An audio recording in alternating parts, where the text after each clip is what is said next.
Sitaram, once more welcome to SWA DHARMA, carried exclusively on Samkhya TV. SWA DHARMA coming to you as usual at 6:30 p.m. to 7 p.m. on Thursdays. Here we sit in satsang, we examine from time to time some of the discourses in our authoritative books. In this case, we are on the Holy Ramayan. So we had begun last week by discussing in brevity the answers to the first three of the 13 questions posed by Mother Parvati. Be reminded, the 13 questions, answers to which are spread over the 7 chapters or 7 canons, if one prefer, of Ramayan, and answers which constitute the core of Ramayan. So we move now this week to question number 4. And Parvati Mata asks, Kahahu Katha Janaki Vivaha. She says, tell me, Prabhu, a bit of the wedding ceremony between Universal Mother Sita and Shri Ram Chandra. Just for the historical part of it, remember, Shri Ram Chandra along with Lakshman were in the care of their Vidya Guru Vishwamitra, sage Vishwamitra, at that point in time in their life. And Vishwamitra was the one who guided the process and led them to the precincts of Mithila, where Sita Mata lived. And there, at that point in time, as the wise sage timed it, a Swayambar was about to take place. Now, a Swayambar, it's where a test, where the prospective groom undergoes a test before his hand is given over, or before, rather, we should say, he wins the hand of the bride-to-be.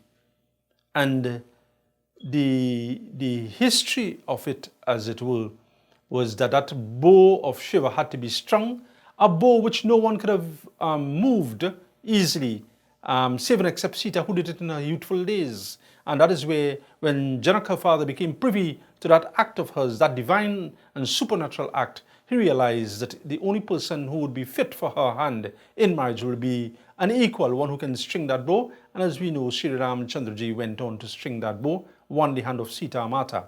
What is important as far as the today's concern and a Swayambar, we will not probably have a setting like that, but we do have at our disposal Ganana, a compatibility chart, and it's always advisable that before one enters a marriage institution to have the compatibility chart or the Ganana checked. And the Ganana is based on 12 aspects of each party's character, groom-to-be and bride-to-be. And it is a mathematical calculation. It may score 18 out of 36, for instance. That will seem like a workable one. But if there are at least 3 of the 12 aspects of that Ganana, which one must pass, or which the marking must be above average for that compatibility to be approved. So we break it down a bit further. Of the 2 of the main ones are Graha Maitri. So one's guru will check and make sure in the compatibility chart that there is a potential that both parties could gravitate to each other, because the foundation for such closeness and for such bonding, it's there.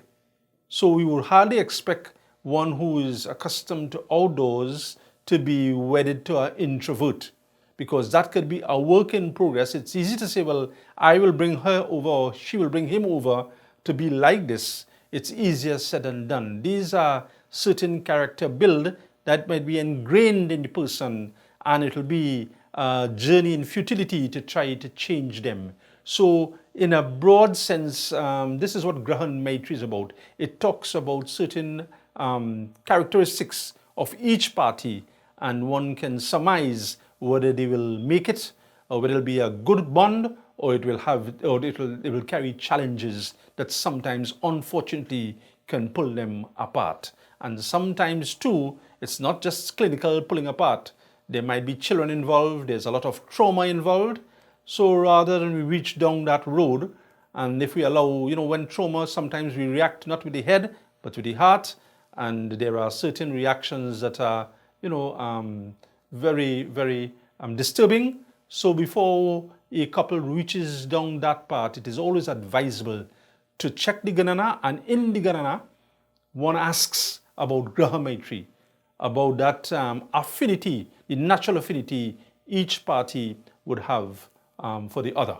And that's very important in when we are totaling up the 12 aspects of the Ganana. That one has to have, there must be an affinity. Else it's always recommended. The wise Jyotishis have said, don't go forward if that is not the case. The advice is that one should not wait till one is fully entrenched, or a couple should not wait till they are fully entrenched in a relationship before deciding to go get the Ganana checked.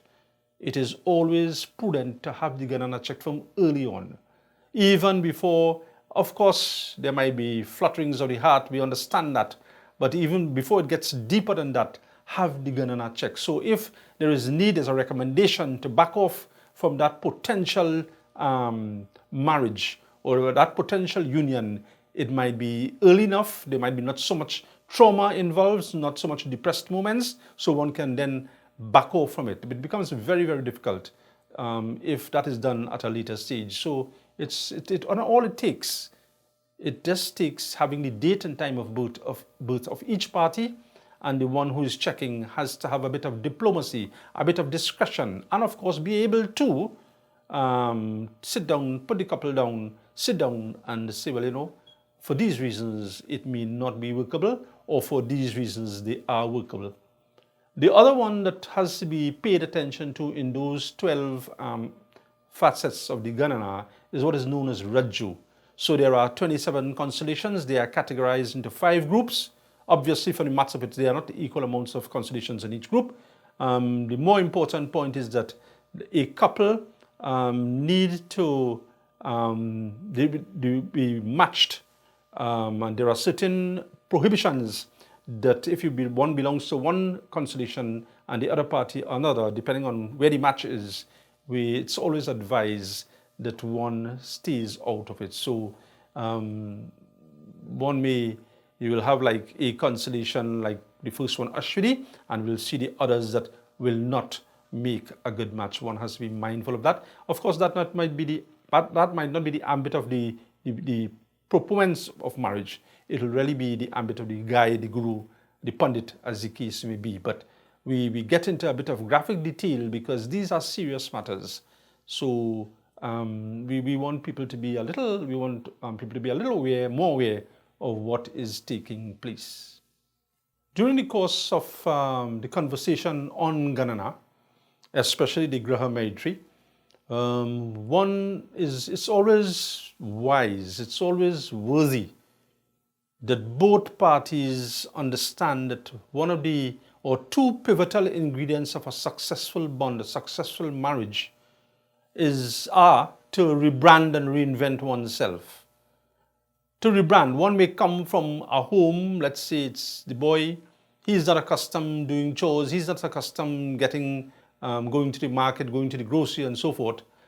And such a person needs to rebrand, because now you are sharing an institution, an equal partner to an approved institution, and there is no mother, father, sister, etc. to read. You have to be part and make that institution workable. So one has got to rebrand himself. Forget what one was not doing is what needs to be done in this new institution.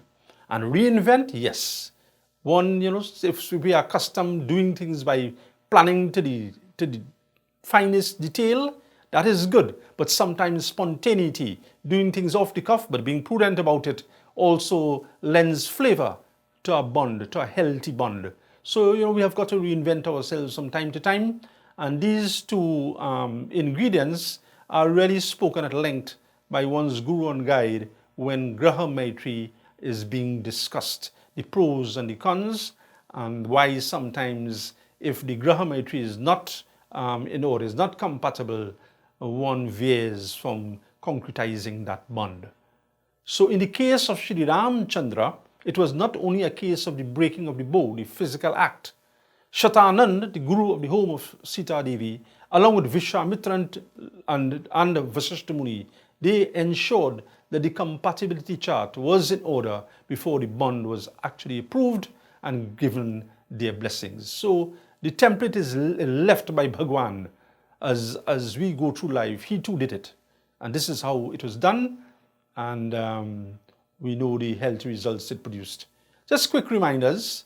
August is not an approved month for marriage. I know sometimes we all know that August is the month when most people are on holidays, schools are out, and it might be convenient. It might be convenient for people to, they think so it's convenient to arrange a marriage, but it's not an approved month. And rest assured, when one chooses an appropriate month, and Sunday is not approved for wedding, and an appropriate date, people turn out. If it's presents you want, they turn out, they make the adjustments. So the day should not be an inhibiting factor. We should follow what the books so declare, that Sundays is not an approved day for marriage, and August, among a few other months, are not approved for marriage. Likewise here, and it's a worrying situation where in the folds of Sanatana Dharma, weddings are being consecrated on a Saturday also, which is not an approved day, and Tuesdays. So those 3 days are out there, not big asks, as it were, but when we realize that all these lend to the progress and the prosperity and the health of our marriage institution, why not follow those guidelines? So we come now to question number 5 posed by Parvati Mata. So Shri Ramchandra is now wedded, and what happened? Rajataja so dushanakaha. He volunteered himself, Rajtaja, into exile. And the question Parvati Mata asks, on behalf of the world, whose fault it was that Shri Ramchandraji went into exile? He volunteered himself. KK made a request, his foster mother made a request to Dashrath, his father. And when Shri Ramchandraji became privy of that request, he volunteered himself into exile. There are 2 facets of the approach to the answer. The first is, KK had as her sidekick, her handmaid, Mantra. And Mantra had physical challenges, and that is in order. We can deal with that. But there is sometimes a tendency for those with challenges to overcompensate. And in overcompensating, they endear themselves with their mannerisms and words to those with whom they relate. And this escaped, or was allowed to escape, the eyes of KK. So, having drawn herself close to KK, she provided an opportunity for the devatas. Because if Shri Ramchandra had remained in Ayodhya, Ravan could never have been destroyed. In the first instance, another name for Ayodhya was Avadha, that which cannot be destroyed. So Ravan, and also Ravan was not allowed or capable of, because of certain pronouncements made earlier, to enter the precincts of Ayodhya. So if Shri Ram remained in Ayodhya and Ravan could not enter Ayodhya, how will Ravan have been destroyed? Ravan and his kind. So mindful of this, Shri Ramchandra volunteered himself into exile, and he had to wait for the machinery to put in place. So the devatas had become anxious. Remember, Ravan had the devatas under duress, and they were anxious for the moment that the Supreme, when he incarnated as Shri Ram, will go out and destroy Ravan. But they had to make it happen. He was there, anchored in Ayodhya. So they used the weakest link in the chain, Mantra. And they begged Saraswati Mata to enter the tongue of Mantra. Saraswati Mata was hesitant, and upon further pleading and persuasion about the bigger picture that the devatas will be distressed if Ravan is not destroyed, she entered, metaphorically speaking, the tongue of a mantra. And so her words became like honey, and they were able to impress and impact upon KK to the extent where, for that fleeting moment, she made that selfish request. Was it selfish? We look at the other approach to the question. We revisit the very home of Ayodhya. So literally we say, well, Emperor Dasharatha had 3 wives, Kaushilya, KK, Sumitra, tarry a while. And this, I think we have discussed a bit in satsang before, quickly. And I quote Shiv Samhita, Tasam Kriya to KK Sumitro Pasanatpika Jnana Shaktischa Kaushilya Vedo Dasrato Nripam. It says that KK, that queen, was actually the embodiment of karma. That abstract quality embodied itself as KK in Ayodhya. Bhakti, devotion, unalloyed love for God embodied itself as Sumitra. And the embodiment of spiritual knowledge, Gyan, embodied herself as Kaushilya. Who was Dasrat? Dasrat Vedo Dasrato Nripam. Dasrat was the actual incarnation of the knowledge of the Vedas. And this is it.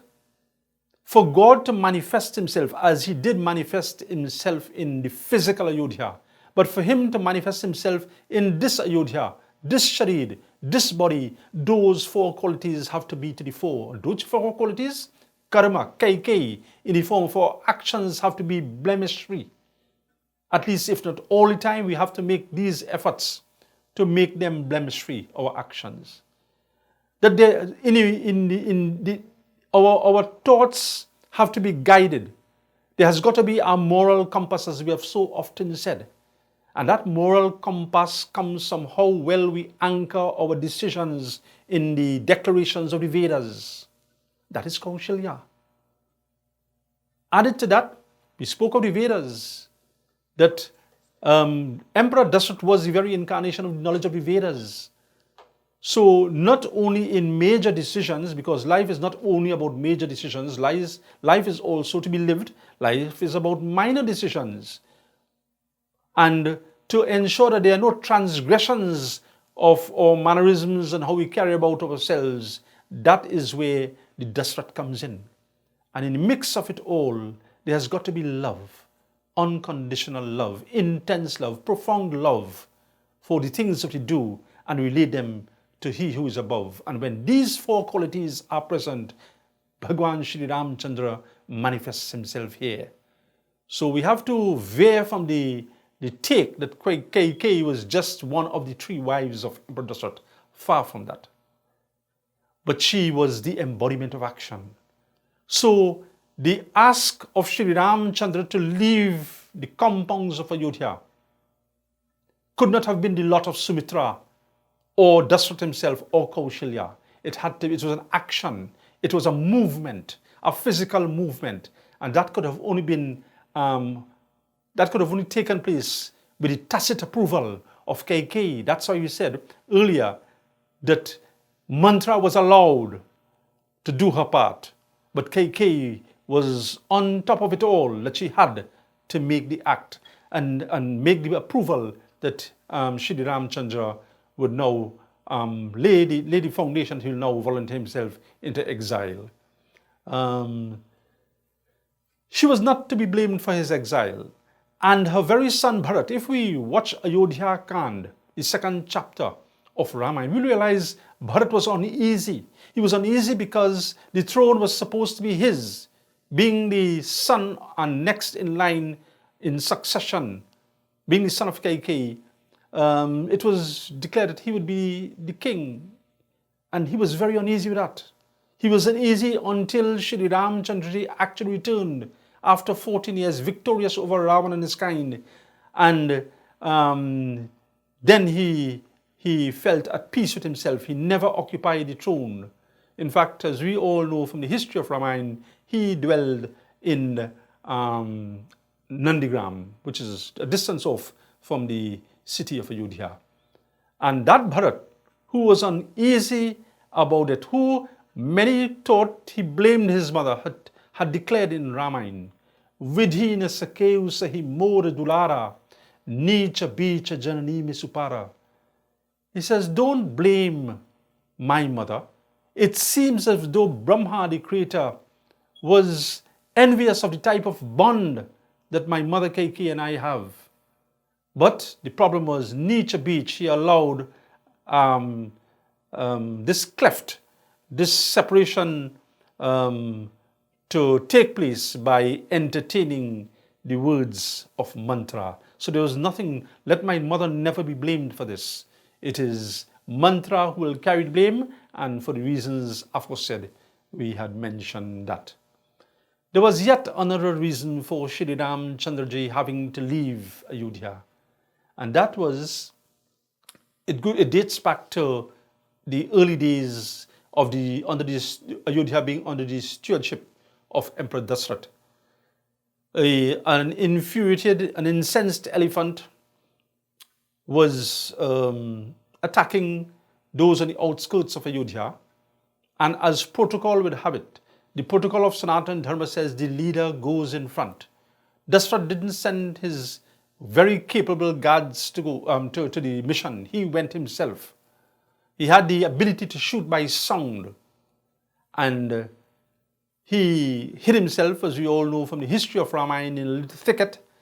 It was dusk time, falling into night, and what he assumed was the elephant drinking in a nearby pond was in fact Shravan Kumar, who had put a jug, submerged a jug in water to produce that duck duck song, which is similar to the sound when an elephant is drinking. The elephant will first blow the water to get rid of little insects, and then will send its trunk at the below the surface of the water, and that same duck duck song will be heard. And that is what Dasrat thought he heard. And when he let fly the arrow, in truth and fact, he fell, fatally fell, Shravan Kumar. Shravan Kumar was fetching water for his blind parents.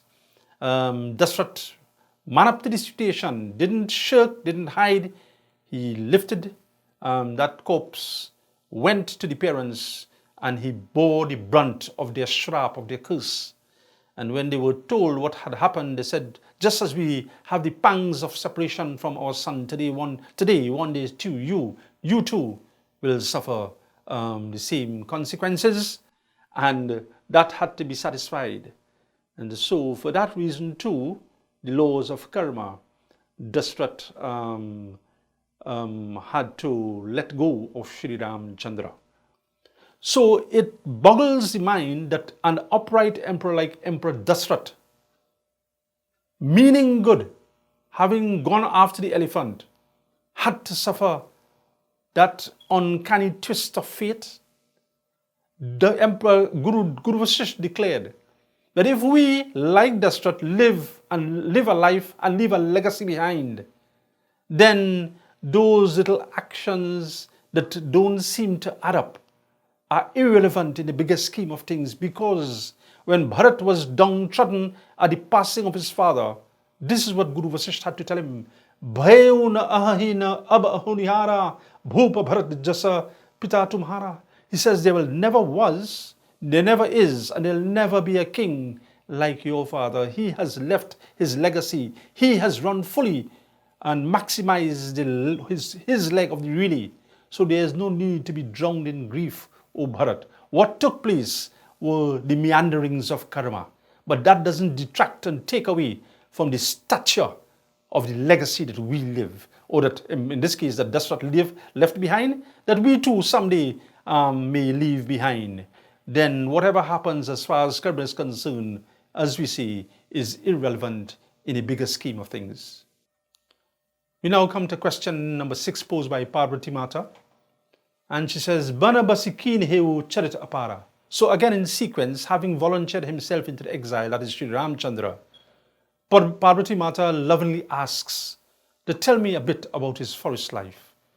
We can go on and on. We'll do a bit this session. We'll continue next session. And Banabasi, in forest life, the Lord spent the majority of his time in satsang with sages like Valmiki Muni, Bharadwaj Muni, Agastya Muni, etc. He subdued the vile like Bali. He also uplifted the dispossessed like Shivri and Sutikshan. We understand a bit more as we look at, in the first instance, Bali's episode. Now, Bali and Sugriv were brothers. We all know that Bali had chased Sugriv out of the kingdom not giving Sugriv a chance to state his position, what caused him to ascend the throne. It was just the thought that Bali was destroyed. As we all know, with Bali's encounter with the Rakshas and the bit of illusion, Sugriv was led to believe that Bali was destroyed. But Bali did not hear this part of the Katha, and so he was very vicious in his dealings with his very brother Sugriv. This Bali, it needs to be pointed out here, had held Ravan captive for a protracted period of time. While Bali was doing Tilanjali, Ravan came disturbing him, and Bali, the mighty Ravan, was held captive by Bali. And that speaks volumes, because the very Bali was felled by Shri Ramchandra. So, and this is long before the demise of Ravan. So one could have realized and surmised that from the time Bali was destroyed, we all know that it is inevitable Ravan would have been destroyed, because Bali was so much stronger than Ravan, dealt with by Shri Ramchandra. And it is interesting how Shri Ramchandra dealt with Bali. Bali had the boon that he could have taken half of his opponent's strength if they face him. That was not the concern of Shri Ramchandra. This was God incarnate.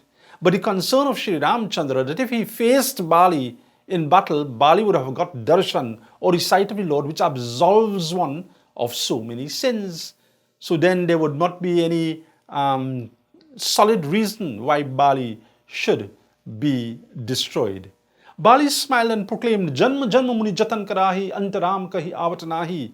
In his dying bed, Bali says, "Well, I know, my Lord, that I have an opportunity here where birth after birth, the Munis hanker after that opportunity to have your darshan. And today, Antaram, I have your darshan." But the circumstances were different. It is said that habit is man's second nature. If we are accustomed offering prayer to Bhagwan, offering a flower, and so doing three times prayer, Trikal Sandhya, then when that hour of death comes, God will be uppermost in our mind, and that will afford us of an opportunity to take his name at the last. If theoretically we know that if one takes God's name at the last moment, at the last breath, that one will be released, that's only theory. But habit is man's second nature, as we made this statement. So it's what we do, and do with love, with regularity. It's what's going to pan out and happen in the end. And Bali smilingly knew that. He knew that it's only those who perpetually take the name of Bhagwan, like the rishis and the munis, like the spiritually developed, and like the sadhakas, the spiritual aspirants, they one day, and Antaram, they will then be afforded the opportunity to take the name of God. Bali knew with his bag of sins and vile acts, he could not get that opportunity. Hence, the Chaupai law said, Rama Bali Nija Dharma Patawa. Bali's bag of tricks didn't serve him to get moksha. He went back to his original abode of Indralok. So once again, we thank you for joining us in SWA. We continue question number 6, some of the answers to question number 6, which, as we say, answers which constitute Ramayan. In the interim, have yourself a safe and blessed week. Sitaram.